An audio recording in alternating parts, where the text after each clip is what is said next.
Shout out to all my caffeinated listeners out there, because today I'm here to talk about my experience of not having any caffeine for the last year. And first of all, caffeine is a wonder drug, everybody. Caffeine is a dope drug.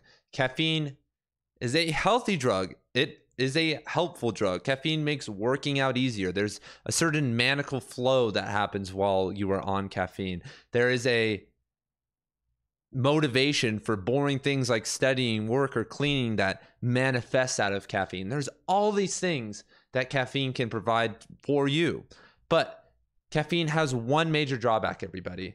And that one major drawback is scarce in this schizophrenic world. In this world where capital cuts through everything. And that commodity, everybody, is clarity. And to restate that, caffeine reduces clarity. And to live a purposeful life, to live a spiritual life, we need to be elevating and creating a relationship with ourselves and with the universe to create more clarity. And let's define clarity. And I think the personal development definition / spiritual definition, the one line definition would be having an accurate perception of reality. If you have a different definition of clarity, comment down below, everybody. Say what's up, subscribe. You guys know the business. Daily videos this year. But I want to crack open that real fast, because having an accurate perception of reality requires a lot of steps. And I think one of the main requirements is that you need to be able to have the ability to ascend into higher consciousness or descend into lower consciousness through individuation, through Jungian, and through like a Jungian method, not through like total depression or total ecstatic drugged out bliss, but through mediated realms of or free will. That's a better word. Just using your own free will. And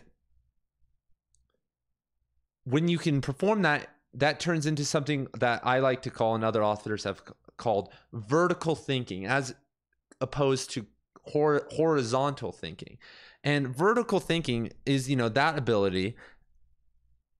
But we live in a world of horizontal thinkers. We live in a world where modern media has programmed us with horizontal art that just looks around itself and either defies itself, destroys itself, or is controlled by the media oligarchs. And that is a true statement, because these people are not writing off of the right, standing on the shoulders of their predecessors. And that's one of the main aspects of vertical thinking. And it's like the Native American analogy, that the actions I'm taking right now are going to affect 7 generations from now on a spiritual level. And I do believe that's true. And also, the actions that I take now are going to affect my future self. My past self is only present in the now, and the future self is what the actions I am taking right now to do, So when we can engage in vertical thinking, which requires an acceptance of hierarchy.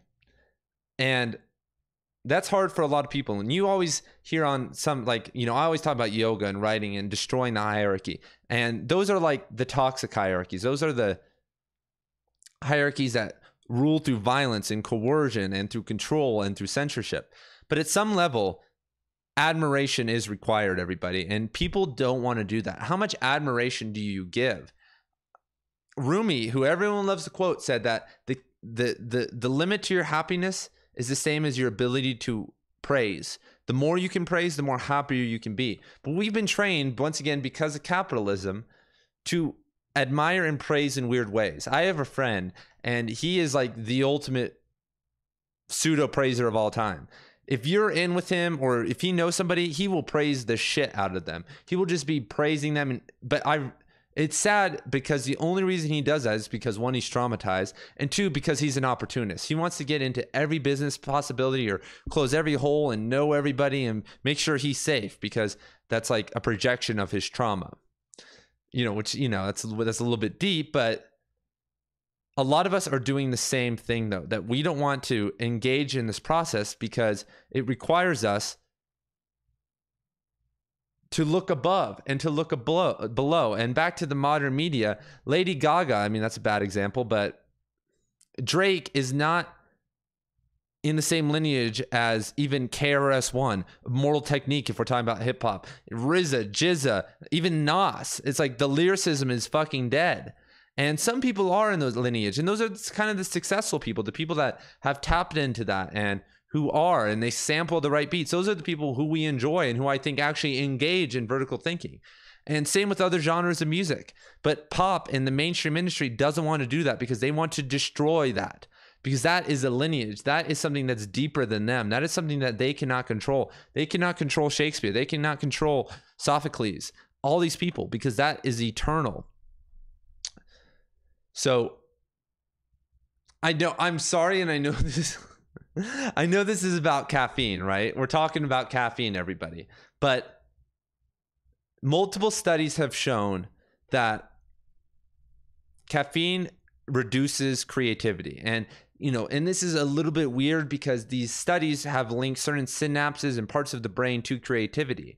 And when caffeine and those parts of the brain engage, there's a blockage. The caffeine creates a blockage. And I'll post those links in the summary below so you guys can check that out. But I think the same thing happens with clarity because a lot of us are struggling with clarity. A lot of us are at jobs we don't like, partners we don't like, lifestyles we don't like. And that is all because of clarity. And a lack of courage. But if we could get clear on what was going on, the courage would come. Clarity first, courage second. Or it's just this weird type of courage, pseudo courage.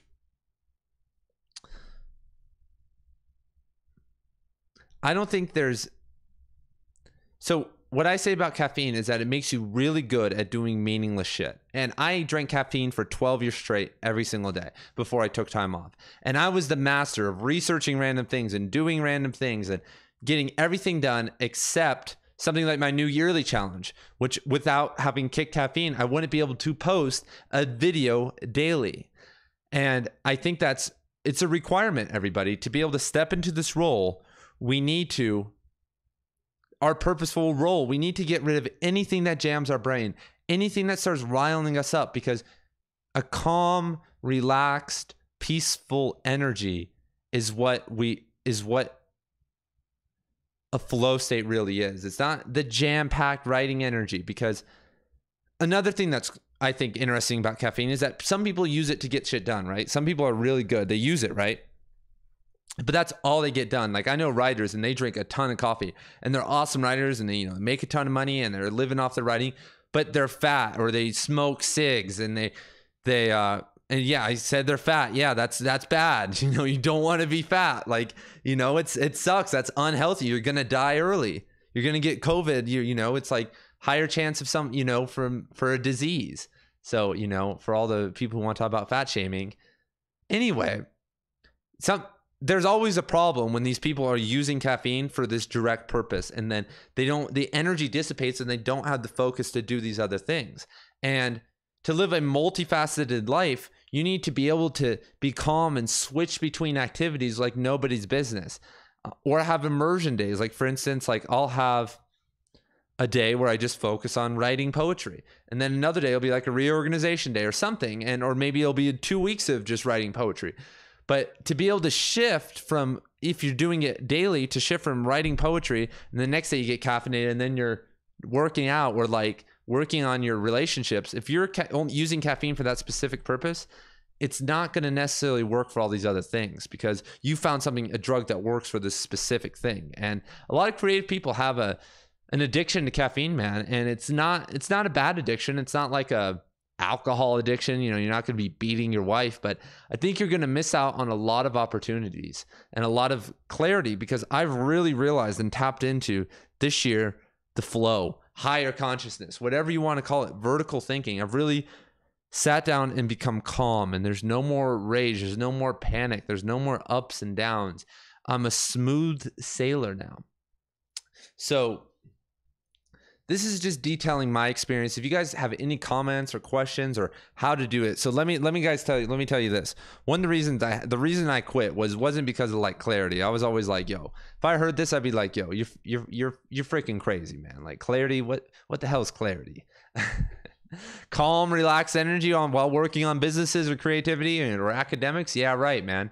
But the reason I quit caffeine is because I would suffer terrible rebound headaches that if I had any form of caffeine, like 30 milligrams, if I didn't have caffeine the next day, I would have a migraine. Even if I was paleo or vegan and had peppermint oil and had done yoga and had orgasmed and had kept blue light blockers on and done the whole deal, I would still get a headache. And it was detrimental. I was stuck in the cycle of addiction with caffeine. And I know, and a lot of people say, well, that doesn't happen to me. And like, I'm like, okay, drink caffeine for, cut caffeine out cold turkey and see how you feel the next day. If you feel bad, then something's wrong. There's a lot of other drugs that you can take. Like if you take a microdose of THC or a dose of CBD, the next day you don't feel any different. And I don't think most people don't feel any different the next day. So it's like there's ways you can do stuff and not have these after effects that a stimulant creates. So just some tips on getting off caffeine if you need to. And the reason I could get off of it because suddenly my job went remote, because I would try to get off, but I would go to these jobs and there would be the craziest, my job has the craziest LED lights and there's so much action. There's thousands of people buzzing around, man. And it would just migraine. And I couldn't do it. I had to have caffeine. Or for instance, I could maybe get through the workday, but then when I was still in school, I'd be at work till, for 8 hours. Then I'd have to go be in classes for 5 hours with the same LEDs. And even with blue light blockers and stuff, I was still getting these headaches. And so I hate to break the news, but you're going to have to suffer for about a week. And it's really just the first day. If you kick caffeine, the first day is going to be the hard part. And I would just recommend taking it off and drinking a lot of water, having peppermint oil, having an audiobook to listen to. And don't use weed, don't use anything else to help you kick it. You just have to kick it. You just have to let it go. Maybe some CBD. I would say that. Maybe use some CBD. CBD would actually, I didn't have any, but that would actually be a pretty good move. And you're just going to have to grit it out for a night and take ibuprofen. Just take whatever you can, honestly. Like just load up because it's only one day. It's only going to be one really, really bad day. And then from my experience, having quit caffeine a few times for short periods of times, the next week or two, you're going to be very volatile to like headaches or mood swings or stuff like that. So really watch out for that, everybody. Really be prepared for this and take some time off and transition into this slowly. If you can have at least a weekend, man, like I would recommend maybe if you work Monday through Friday, starting on Friday and not having any caffeine that Friday and getting to work and having a really shitty day in there and getting home and you'll probably not feel too good. And then just gritting it out. That would be my recommendation. That's what, luckily I worked remote all day. And I also did this weird technique. This was this other weird technique. I stayed up till like 4 a.m. I stayed up till 4 a.m. And then I went to bed at 8. I woke up at like 8. And then, so I'm going through the day and I'm really tired. And, then I get this headache around like 2 or 3, like the rebound headache, and it's just killing me. And I went out to a park and just laid in the sun and just accepted the pain. And then I came back and I listened to a sci-fi audiobook. But because I was so freaking tired, around like 9 o'clock, which is, back then was pretty early for me because, I went to bed at 4 a.m. the night before. I fell asleep, and then by the time I woke up, the headache was mostly gone. Suddenly I was clear again. So that's one thing you can maybe do, especially if you maybe don't even have to work that day, is just be really tired and get through the day without the caffeine. So then you can go to bed earlier and sleep it off, because when you wake up, you shouldn't have the headache anymore. So that's it, everybody. Let me know. I'll always be able to talk about this. You can look at this for years.